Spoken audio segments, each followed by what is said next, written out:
COD has always held a special place in my heart.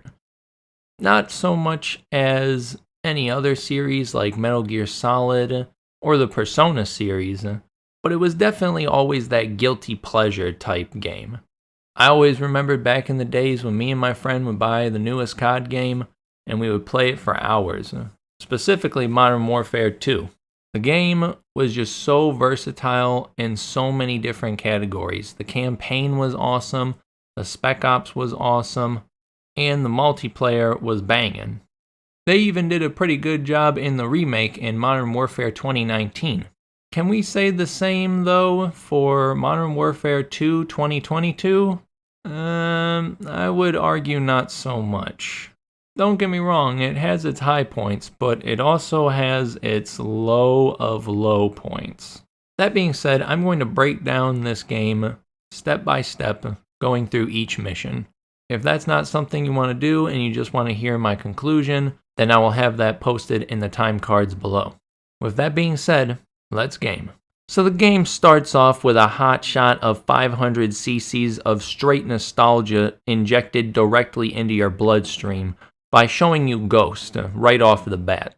It seems like in this mission, Russia is supplying Iran with military hardware to a General Gabroni. They should have just had called this dude General Jabroni, because he literally does nothing but biffs it to what I can only describe as a and it kicks off the title card. Like seriously, this guy does not play much to any role in the story. But yeah, we don't actually delve into his backstory or anything. He's just a character that dies in the very beginning so that it kicks off the story.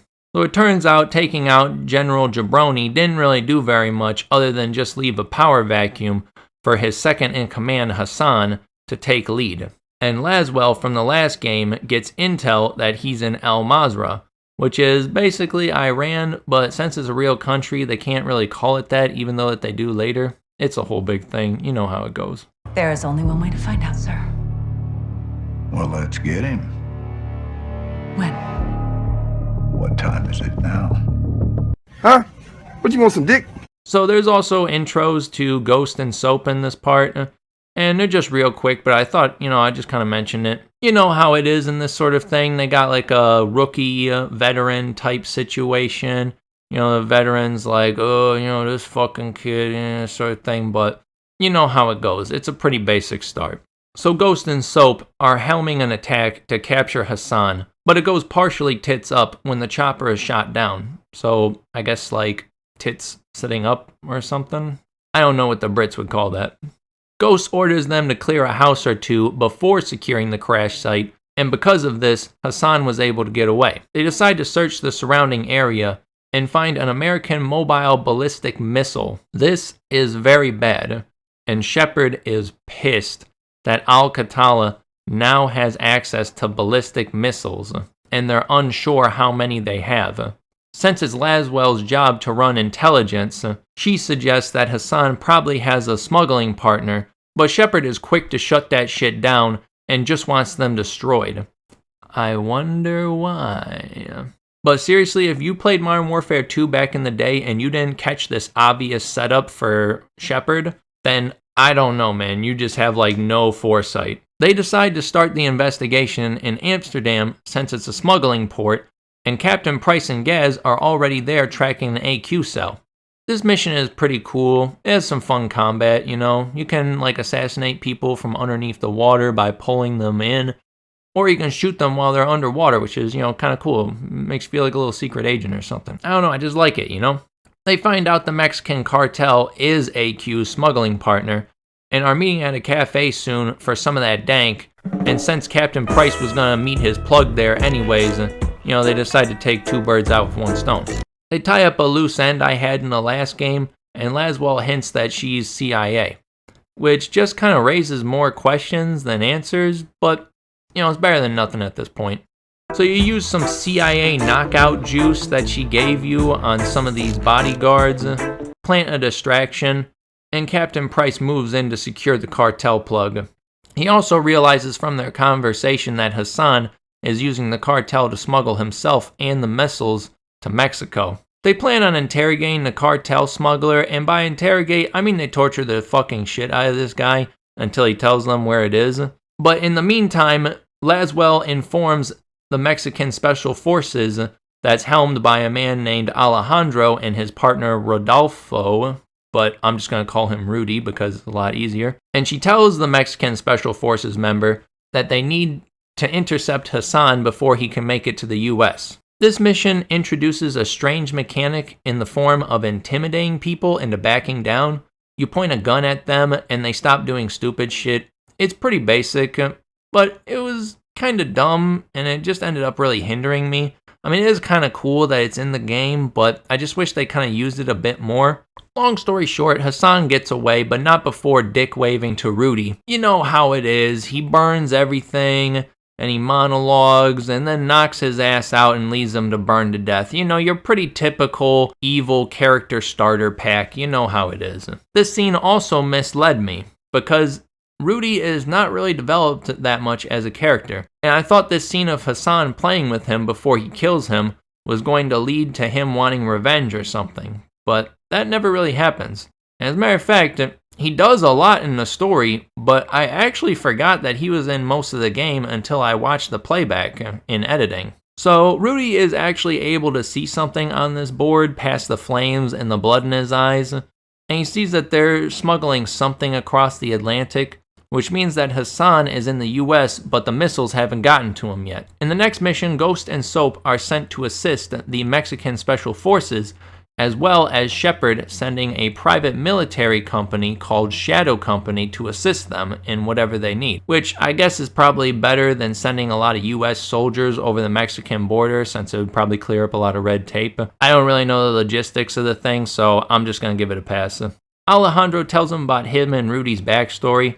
Basically, everybody in the city is corrupt, and they aren't corruptible like everybody else because they got hearts of gold and they're pillars of the community. And they grew up there, and of course they would throw their lives away defending it. You know how it is, the typical hero starter pack, you know, there's nothing new. Alejandro also mentions that he's looking for a cartel member called the Nameless, or El Sin Nombre, but this will come into play later. I don't know exactly why. I guess I must have been scratching my ass during this cutscene or something, because I seriously didn't even know about this character, the Nameless or El Sin Nombre, until they were actually introduced in a later mission. The mission itself is pretty basic. Not really much to comment on. And, you know, they try capturing Hassan in a village, but he ends up getting away by the skin of his ass. So they call in Shadow Company to help assist them. I will say here that Philip Graves is actually a pretty entertaining character. He's pretty charismatic, and he's got some good lines. All Shadows, listen up! These guys on the ground, Mexican Special Forces, 141, they are your brothers now. Treat them like your own, and let's get this done, yeah? Yeah. All right. I don't know what it is, but yeah, he's just really funny, and I like his character. I don't know what else to say. I wish he was kind of in the game more, even though that he is kind of in the game a lot. Anyway, so the following mission is pretty reminiscent of that one mission in the original Modern Warfare game, where you have to pilot the AC-130 gunship and give Price cover fire. It's pretty much the same thing in this mission. No real exceptions. And it actually is pretty fun. So they capture Hassan, and they bring him out into the middle of the desert, where they try to interrogate him for information. But he's not budging. And since he hasn't actually technically done anything wrong yet, seeing that he doesn't have any missiles, and that the only real illegal thing that he's done is just cross the border illegally, they have no choice but to let him go. But not before they hack his phone and probably put a tracking beacon in his phone or something. So the information that they gather from his phone is that there's a port that the cartel uses off the coast of Spain that's a smuggling hub for them. And Captain Price and Gaz get all gillied up while Laswell provides cover fire. Now this is kind of strange because, to be completely honest, she doesn't even really do anything in the mission at all. Like, I don't even think she fires a single shot to help you in this mission. I mean, she probably does, like, relay, scout the area and relay to you important bits of information, but it's just really not that much. I mean, other than the fact that you just ask her, like, basic questions about her social life, and you find out that Laswell is a lesbian, but, I mean, that's about it, really. The gameplay, on the other hand, is actually a little bit fun. Not so much the sniping mission or the crawling for 10 minutes on your stomach part. That part was kind of boring. But when you actually are done sniping everybody and you have to assault the actual houses, it gets kind of fun. There's multiple different ways you can approach the situation. You can set up breach charges on the doors and go in guns blazing. You can climb up to the roof and shoot through the skylight to catch them off guard. Or you can even pop tear gas into the ventilation shafts and wait for them to come out. It's actually not bad, and the backpack system allows you to swap out your equipment at will, which is a pretty cool addition, and I'm almost certain that they will use this in Warzone 2.0. So it turns out that this place was a dry hole, and there's no actual missiles here, and also Laswell gets captured because of course she would. Son! You had one job. Just the one? And now she's in AQ hands. But General Shepard doesn't want them to rush in. At least that's what he says. I mean, he really doesn't give that good of an explanation. He just says that they need to pull back and doesn't really say why. It's kind of like, that is like kind of your lead intelligence person, so it would kind of be useful to keep them around, At the end of the day, Shepard does tell Captain Price and Gaz that they can go after her, but he can't spare any military forces or even Shadow Company to assist him. Which is okay, because Price has his girl Farah help him out in the next mission. It is at least somewhat good to see this character, Farah, that was so heavily focused on in the previous game, be brought back. But it is kind of a shame that this is the only mission that she's in. I guess none of the missions take place in that part of the world, and I guess it really wouldn't make any sense why she would leave Urgistan if she's a freedom fighter there. That is kind of her specialty. But still, I just thought it was kind of weird that they built her up so much in the previous game and now she's barely even in this one. Anyways, this mission is pretty cool. You have to rescue Laswell in a black Jeep that's up the road.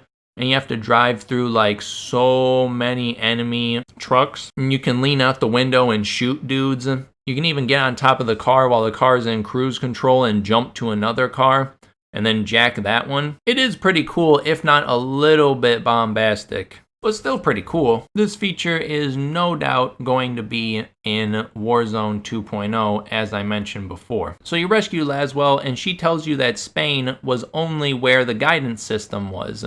And now that the guidance system is actually attached to the missiles, they still have no idea where the missiles are. So instead of trying to go after Hassan, who's not going to tell them anything, they're going to go after his smuggling partner in the cartel, which is where Ghost, Soap, Alejandro, and Rudy come back in as they're investigating a meeting that the cartel is having with all of their major members. And it's rumored that El Sin Nombre will be there themselves. Philip Graves actually does have a good idea, suggesting that Soap should go in voluntarily and give them a bunch of information so that he can earn their trust. This part is actually pretty intense, since you need to give the right answers or they'll straight up murk your ass without a second thought. But yeah, this mission pretty much consists of this guy Diego bringing you down, and then this chick Valoria interrogates the shit out of you while looking really hot, but also really crazy, so you know she's probably good in a sack, but that's besides the point. Cock and ball torture. And then when they trust you enough, they turn you loose inside of their compound, and Alejandro has already disguised himself as a guard, and he gives you one as well. I actually was a little bit surprised in this mission when it actually gave me multiple ways of completing it. Granted, it's not that many, but still, some is better than none. You can, if you want, just try to find a way to get up to the 3rd level yourself, just by listening into the guards' conversations. Or you can go and assault the armory and just sneak your way past everybody, taking out anyone that you see. Or you can sneak into Diego's office and kill him and get the key code. It kind of reminds me of that one mission in Cold War where you're a double agent and you have to let in Adler's team, and there's multiple ways of getting a bunker key. It's definitely not as intricate as that, and even calling that mission intricate is kind of an insult to Metal Gear Solid and the Hitman series because of all of their player choice that they have. But still, it was at least a fun addition. Anyways, you bust up in the room, and you find out that Valerie is actually El Sin Nombre, and you take her in. But it actually turns out that Alejandro knows her from the past. Apparently, they used to be in Mexican Special Forces together, but she assassinated a high-ranking cartel member and just kind of moved in when no one was looking. She strikes a deal with Shadow Company and Shepard, saying that she'll give them the location of all 3 of the missiles, and then once the threat has been neutralized, then give them the location of Hassan, which they obviously agree to Alejandro's protest. But no one really gives a shit what he says right now, because it is kind of the only lead that they got. So she gives them the location of one of the missiles, which is on an abandoned oil rig that the cartel has taken over, and now uses it to smuggle all of their stuff in. This mission actually gets pretty intense. It kind of reminds me of the beginning mission in the first Modern Warfare, where you have to assault that cargo ship. And it actually gets pretty intense when you learn that the missile is already in stage 2 and there's no way to stop it, only to redirect where its path is going to go. And you have to jump off of the rig and onto a small boat that's near the rig. And the combat in this section is actually pretty dynamic, since you have to worry about getting smushed by the containers, as well as your cover changing every couple of seconds, which is actually pretty fun and interesting. It was a little bit of a pain in the ass on Hardened, but definitely fun. You then get the control panel, and you have to do some MLG hacking before you redirect the missile to crash into the oil rig, and the day is saved. But it turns out Shepard and Shadow Company have ulterior motives. It turns out that Shadow Company just up and commandeers the Mexican Special Forces headquarters with no repercussions and detains all of the men inside. Like, I don't exactly know the legal logistics of that, but I'm pretty sure that's like not okay under any circumstances and would probably maybe be seen as an act of war, perhaps? I really don't know the specifics, but like I said, it seems like that would be a pretty big deal. Now get some major attention very quickly. Anyways, Alejandro is obviously very fucking pissed off at this and attacks Graves, but he gets detained. Soap and Ghost do manage to escape, but not before Soap gets a bullet in the arm. The next mission is actually pretty interesting, since you don't have a gun and you're wounded, so you can't really move very fast, and you actually have to find everyday common household objects to make tools in order to do things like open the doors and sneak past the guards. You can find pieces of metal and binding agents to make a prier so you can pry open doors and boxes that have locks on them. You can find some chemicals and some wax to make smoke bombs, and even find explosives and mice traps to make sort of like an IED. This change of pace actually was a little bit of fun, and the dialogue between Ghost and Soap wasn't too bad either, if not a little campy at times. But yes, remember this whole Graves betraying Soap and Ghost sort of thing, and then they're forced into the city? Just remember this, because I'm going to bring this up later. I think that this was actually a massive missed opportunity. Also, I think I spent the most amount of time in this section of the game alone. I think it was something like 2 hours. It just goes very, very slow, which was actually to its benefit, because the plot was going by at such a breakneck pace. It was actually very nice to just calm down and just think about things methodically for once. Although that being said, it gave me time to think, and I couldn't really think as to a reason why Graves and Shepard would betray them like this. Anyways, so after Ghost and Soap escape, they manage to make it to one of Alejandro's safe houses that he mentioned to Ghost, and Rudy has already been there, hoping that Alejandro would make it back at some point. After they relay what happened to Rudy, they decide to go rescue Alejandro and the rest of the Mexican Special Forces. The mission's really not all that spectacular. I mean, there is like one section where you do like a Watch Dogs, like camera situation where you're telling Ghost like where to go. But I did think it was kind of cool that you could at least tell him to attack people in a certain way, like, assassinate this dude with a knife or shoot this guy with a gun sort of thing. I don't know, I just thought it was kind of cool. But anyways, they bust in, they rescue Alejandro, they try to escape, but they're cornered. But Price shows up to save the day. But besides teleporting halfway across the world, Price and Laswell have been doing some digging, and they have found the truth to Shadow Company and General Shepard's betrayal. It turns out that Shadow Company was transporting these 3 ballistic missiles on behalf of General Shepard, and were going to deliver them to unspecified allies in the Middle East, which, I mean, I'm assuming it would be Farah's forces, but, maybe not. Anyways, Russian PMCs ambush them, snag their comms and the missiles, find out that Shepard was the one that was going to give the unspecified Middle Eastern companions the missiles and have them attack Russia, so Russia just gives it to Al-Qatala. And apparently that was the cover-up that they were willing to kill for. To be completely honest, it doesn't really seem to make too much sense. Like, even Price says to Shepard here, like, why didn't you fucking tell me this? Like, we're obviously both morally gray people. I mean, hell, even in the previous game, Price threatens to murder the butcher's wife and son in front of his eyes, so he'll give up the location of the Russian gas. They both have done some fucked up shit in order to save the day. I guess the only real thing that Shepard did wrong was he didn't tell Price about it. I'm pretty sure Price wouldn't even have that much of an issue with it, because he'd be like, oh, you're trying to supply Farah's forces, and, they stole the missiles? That's tough shit, but hey man, like, we'll help you out there. Like, I really don't see why they needed the cover-up, to be completely honest. I mean, you're talking about Captain Price here.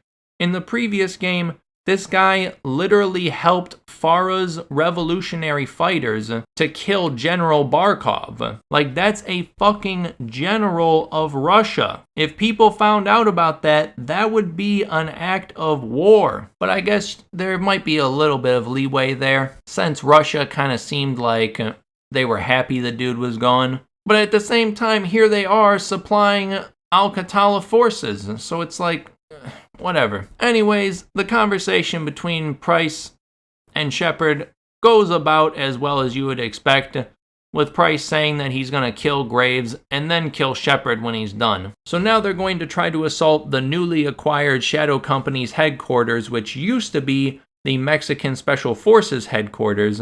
So Captain Price gives a rousing speech to the troops. This is a fight against our own. We are not 1-4-1 and lost for Kieros on this. We're a team. Ghost team. Now, that was a pretty badass moment, but just remember this, okay? Just remember this. I'll touch on this towards the end. So they assault the base, and, it's actually kind of weird, because they do this, like, shifting of perspective type thing. Like, they show you what Soap was doing, and then they go back in time before they actually breach the Mexican Special Forces HQ, and then it shows you those same events, but from Gaz's perspective. I don't know, I just thought it was like kind of weird, because it seems like you would only really do that if there was something like really special that was going to happen, or really fucked up that was going to happen, like somebody was going to die, or maybe somebody was going to get captured, or there was going to be a betrayal or something. I don't know, it just kind of seemed a little weird why they would do this shifting of character perspectives. I mean, there's many other missions that we do in the game where we don't get to see the other people's perspectives and we get along just fine. I really don't understand why they do this. I guess they may have done this so that they would do this absolutely terrible and mediocre boss battle between Graves and Soap. And I guess Rudy is there too. But I swear to God, Rudy doesn't do a fucking thing. He sits in this building the entire fucking time. I probably died the most amount of times at this boss fight on Hardened. Like, seriously, this was so fucking annoying. Like, not only is Graves in a tank, so he's near indestructible, but the only way to take him down is to throw 3 or 4 C4s at him and blow his ass up? Like, that's it? We don't get any grenade launchers. We don't get any rocket launchers. We don't have to trick him to go to explosive barrels or something. He doesn't get out of his tank and run away, like nothing. Like that's it. I mean, yeah, they throw a shit ton of enemies at you between the explosions that you do, but still, I'll touch more on this boss battle at the end when I do my good and bad sections. You did it, so you and me, hermano, brought a gun to a tank fight. No, it was me. We did. Anyways, so with the mediocre boss battle out of the way, the Mexican Special Forces HQ has now been recovered. They have a talk with Valeria, and it turns out that, of course, she didn't give them all of the information all at once, because I guess she just wanted to sow more chaos or something, because she only told them the location of 2 of the missiles instead of all 3 and then Hassan's location. But Hassan is already with the 3rd missile, which is in Chicago. She even tries to play this off like she pulled a win on them. Like, Ghost is like, oh, you're going away for this. And she's like, oh, but it's what you can prove in court. And it's like, dude, what are you talking about? Like, of course they can prove you did this. You literally just confessed to them where the 3rd missile was and Hassan was because you knew the whole time. Like, you didn't get a deal out of this. You fucked over your own deal, and now you're gonna pay the legal consequences for it. Like, what are you talking about? I don't know. It's just maddening. It's like she has no motivation other than just sowing chaos. Like, I don't know. I don't get it. It's like they forgot their own motivation with this chick or something. Like, I don't know. Anyways, so it turns out that Hassan is hiding in this big ass building in the middle of downtown Chicago. And you get to rappel off of the top of the building and shoot dudes while you're upside down, which I do admit is kind of a nice, refreshing change of pace. I don't know, I just kind of like this part. Like, if you're not used to shooting people upside down, you can actually go right side up, but I don't know, I kind of like this section. Anyways, as you're clearing the building, shit gets cranked up to 11 when you see that the missile has already been launched and it's on its intended path. The only hope now is to get to the control panel, which Hassan most likely has, and tell the missile to detonate itself mid-air. So you end up actually finding Hassan and getting the controls from him, but not before losing your gun in the process as you run off into an unfinished part of the building. You have to go to a safe location and find a way to self-detonate the missile. It was actually pretty intense. And then after you do that, it then goes back to that old classic scavenge and survive type gameplay that we experienced before, which no doubt will be a main feature of the new mode that they've been advertising known as DMZ, which seems like it would probably be an Escape from Tarkov type ripoff. But whatever, I'll see about that when it actually releases in a few weeks. So yeah, basically you sneak around the unfinished office building, you gather your supplies, you start finding better and better weapons, and right when you start to hit your stride, Hassan comes out and ambushes you. But before he can throw your ass out of the building, Ghost gives Hassan a gender reassignment surgery directly to his face, and the day is saved. It then shows the last cutscene of the game, where they're all clinking drinks because the day has been saved, and the civilians only think that it was just a power outage. But of course they are content knowing that they did their job. But oh, what's this? What's this? Oh, Laswell is passing around. She's passing around a little piece of paper. Oh, it's a photograph. Oh, it's got someone on there. Who's on there? Oh, Captain Price mentions Makarov. Like, I mean, I don't know. It just kind of feels a little weird at this point. Like, I don't know if they're like nostalgia baiting us or what, but it just feels a little weird. I mean, don't get me wrong. There is like a post-credit scene like right after this where Makarov's boys are seen in a plane as they assemble a 3D printed gun, I guess, and then commit unknown acts of terror. It is a very interesting setup into the next game, but I don't know. It just seems like a little too hollow for me. Like, I mean, they even mention no Russian in the cutscene, so it's kind of like, I mean, am I just being nostalgia baited at this point? Like, I just don't know, because, I mean, this whole game has just felt kind of a little bit off. But I'll explain right now. So we analyze the story to hell and back. let's go over some of the goods and some of the bads. So one good is that the game does look pretty good. I mean, which is kind of a standard nowadays, and especially from a AAA developer, and especially it being a COD game, it kind of just has to look good at this point. So that's a given. I do like that there's a little bit more player choice this time around in some of the missions. Like there's more ways to approach a given tactical situation, as I described, how you can clear that house. I will say this, so the whole game to me kind of seems like a massive tutorial for the multiplayer, which is kind of good if, you know, you're into the multiplayer stuff, because this game definitely segues very gently into those types of modes. So another good is that the gameplay is decent for the most part. It's definitely varied depending on the mission, I will say that. And I guess the last good thing I liked was that Graves is a very charismatic character, and I did actually want to see more of him, and to be completely honest, I'm actually okay with him being a surprise villain at the end. Okay, unfortunately, that is all I have in the good category. Like, I'm looking at my notes here, and I literally have 3 times the amount of bad than I do good, which is not a good sign.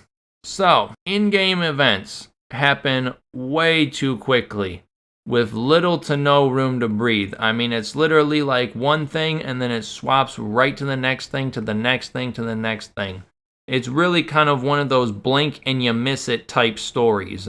And I was very lost through the whole story, to be completely honest. Also, a little bit of a pet peeve. I really don't like how the Spanish characters talk in Spanish the whole time.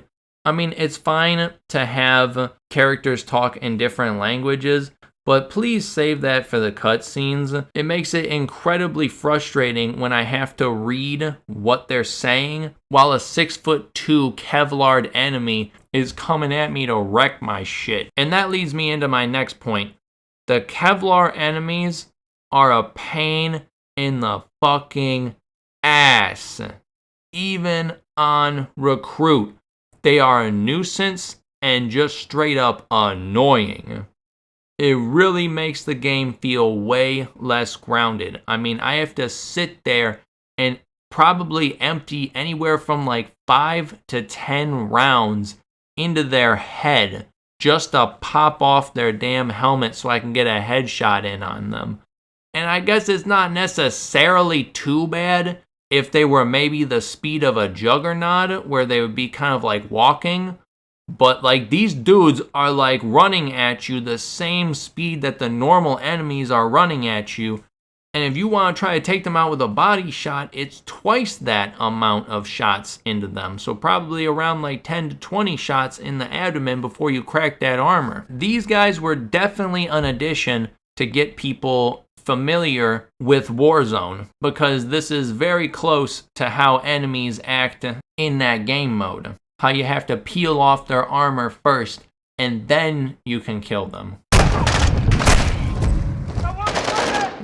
God, this is like actually kind of getting a little fucking annoying, I'm not gonna lie. But yeah, if you have to face more than one of these guys in hardened, in a tight hallway, God help you. And like I said, that's also what made the first game feel so much more realistic on hardened. You died to the same damage that your enemies died to. You really had to stick to mounting your gun on walls and taking out your enemies one at a time, and very methodically. But in this one, the Kevlar enemies, and to that extension, I guess, also the Riot Shield enemies, throw all of that out of the window. This game is not Halo, so please don't act like it. So, another thing, General Shepard looks wildly different, and his motivation doesn't really make too much sense. I mean, don't get me wrong, the original game didn't really do a good job at that either, but you could at least understand him losing that many soldiers at once under his watch would have a massive impact on your mind no matter what you did after that. So, you know, you kind of have to give that a little bit of a pass. But this game, it just doesn't even make sense, as I've explained before. So also on the negatives here is something that was actually a positive. which is the whole game is a massive tutorial for the multiplayer. I mean, they really wanted to push this shit in here too. They were like, hey, Rainbow Six Siege players, you want a more tactical and methodical type combat system? Well, check this out in this part of the game that's going to be coming in the prisoner rescue sections of the multiplayer. Hey, Fortnite players, you guys like third-person shooters? Well, guess what? We got a third-person mode. Hey, Battle Royale geeks, you like Battle Royales and sticking to sweaty-ass metas? Check out Warzone 1 and the new and improved Warzone 2.0. Hey, Escape from Tarkov dorks, you guys like Battle Royale mixed with looter shooters? Then we got a new game mode for you called DMZ, and check it out here in the campaign. I mean, seriously, it's like every single mission is to train you for DMZ and the multiplayer. I don't feel like the original Modern Warfare 2019 did this, or at least if they did, they didn't do it as bad. But obviously, all of these game modes didn't exist back then, so, you know, that's kind of how it is. So, here's another pet peeve, more of the story itself.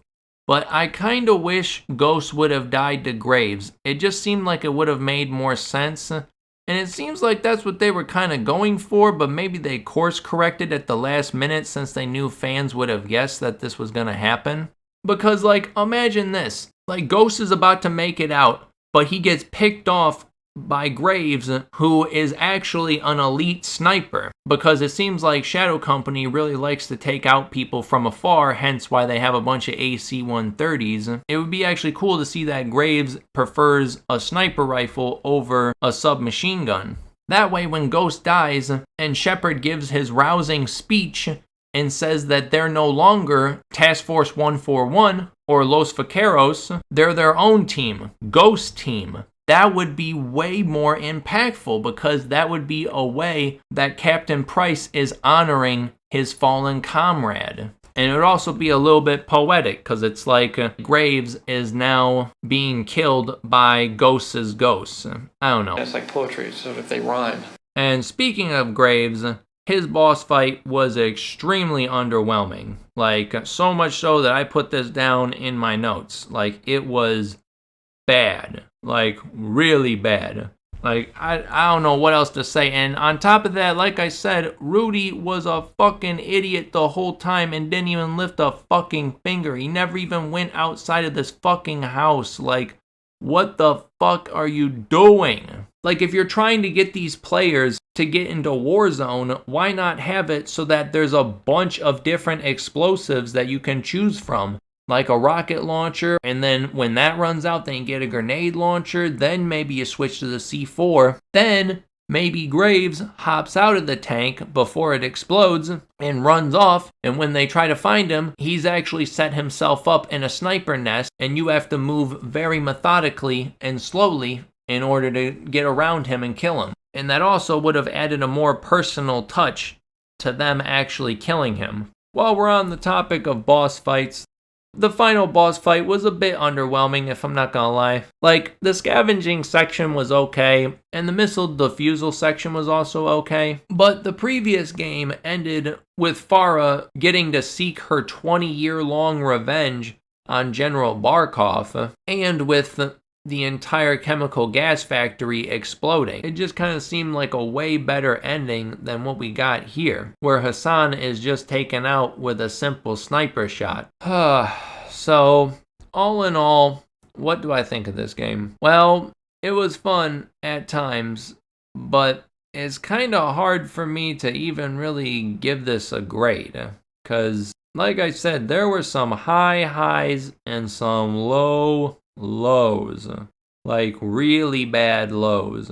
The combat for the most part was okay, but there were some parts that were not balanced for some of the other difficulties, which in COD is kind of par for the course, especially if you play on veteran difficulty, but still, it should not be that hard. All in all, the campaign was just underwhelming, really. Like, it was building up to something at the end, but just with all of the missed opportunities they did with the characters, the plot that moves at a breakneck pace, the god-awful combat sections, the massive changes to establish characters, the plot holes, and the underwhelming conclusion just leave a bad taste in my mouth. I guess I am a little bit excited for the third game, but at this point really only out of curiosity. I don't feel the same I felt after I played Modern Warfare 2019. At least that game had a pretty good conclusion, and it actually set up very nicely for the next game. And while they did set up very nicely for the next game, everything that happened in this game just felt hollow. Like, we really don't get any information or any backstory to any of these characters. And while in the previous game there actually was some backstory that was done. Like I said, it's just hard to give this game a ranking, but if I had to put a number on it, with 1 being absolutely terrible, 10 being perfect, I would have to go with 5, painfully average. I guess IGN was a little bit more forgiving than me, and they rated it a 6, but even that is still pretty bad for their standards. And you're talking about an outlet that gives COD games 9s and 10s every year. I kind of miss the days of COD where the campaign itself was an automatic buy. But for this, just know when you buy this game, you're buying it for the multiplayer and nothing more. Thank you for sticking this far into the video. If you like what I do here, then please subscribe and ring the notification bell for more of my content. If you thought I did a pretty good job at this review, then leave me a like. And also tell me in the comments below if you think Graves was kind of weird when he kept doing this jaw thing. I don't know, he just kind of like looked a little weird, like, you know, he had like some chewing tobacco in him, or he was like trying to be like a dude from Texas or something with an underbite, and he just like kept readjusting after every sentence he made. I don't know, it was just kind of weird.